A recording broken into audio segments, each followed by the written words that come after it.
नमस्कार दोस्तों, आशा करता हूँ कि आप लोग अच्छे होंगे। दोस्तों, आज की कहानी है दरार। दोस्तों, सुमित्रा जी और मनोहर जी खुशहाल ज़िंदगी बिता रहे थे। मनोहर जी को सेवानिवृत्त हुए 3 साल हो गए थे।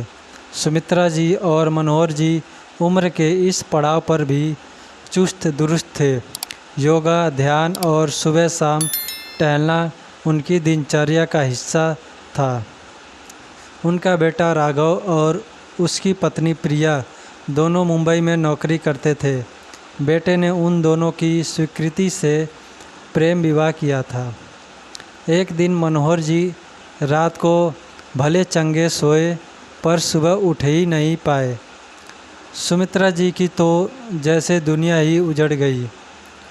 खबर मिलते ही राघव और प्रिया भी फ्लाइट पकड़कर तुरंत ही मुंबई से निकल गए। वहां पहुंचते ही राघव ने मनोहर जी की अंतिम क्रिया से लेकर बाकी सारे कार्य की जिम्मेदारी संभाल ली। उधर प्रिया हर पल सुमित्रा जी के साथ रहती। कई रिश्तेदार, विशेषतया कुछ बुजुर्ग महिलाएं जिनमें सुमित्रा जी की बड़ी बहन और भाभी भी शामिल थे, वे अगर नकारात्मक बातें करने की कोशिश भी करती तो वो किसी न किसी बहाने से उनको सुमित्रा जी के पास से हटा देती। उन लोगों की अपने घर में बहू बेटे से बिल्कुल नहीं बनती थी। कहने को तो वो सुमित्रा जी की बहन भाभी थे, पर मनोहर जी जैसे पति और राघव जैसा आज्ञाकारी बेटा होने पर उनसे शुरू से ही जलते थे।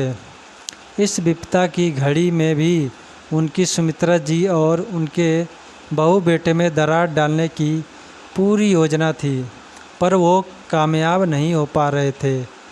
किसी तरह से एक दिन उनको मौका मिल गया। सुमित्रा जी तो वैसे ही गुमसुम सी थी। उन लोगों ने सुमित्रा जी के जले पर नमक छिड़कते हुए कहा कि तेरे दिन कैसे कटेंगे अब? तेरा तो वैसे भी एक ही बेटा है, उस पर बहू भी नौकरी वाली। प्रेम विवाह की वजह से बेटा भी उसकी ही सुनेगा। अब तो तेरे को सारी ज़िंदगी उनकी ही चाकरी करनी पड़ेगी। अगर वो तेरे को अपने साथ ले जाते हैं तो भी दिक्कत, और नहीं ले जाते हैं तो भी तेरे को अकेलापन झेलना पड़ेगा। वो ये सब कह रही थी कि सुमित्रा जी, जो कई दिन से चुप थी, एकदम चिल्लाते हुए बोली, बस करो दीदी और भाभी, मैं कान की कच्ची नहीं हूँ जो आप लोगों की बातों में आकर अपने बेटा बहू को ही पराया कर दूं। माना मेरा दुख बहुत बड़ा है, पर वो बच्ची प्रिया इतनी कम उम्र होने के बाद भी मुझे संभाल रही है। आप लोग किस तरह के प्रपंच करते आए हैं, यह भी मेरे से छिपा नहीं है। सुमित्रा जी की तेज़ आवाज़ में बोलने पर प्रिया और राघव भी वहां पहुंच गए थे। ये बातें उनके कानों में भी पड़ गई थी। प्रिया तुरंत सुमित्रा जी के गले लग गई और बोली, माँ, आपका जब मन करेगा तभी हम मुंबई जाएंगे। तब तक मैं यहीं आपके पास रहूँगी। मुंबई जाने पर भी घर के सारे अधिकार आपके पास रहेंगे, क्योंकि अभी आपको ही मुझे और राघव को संभालना है।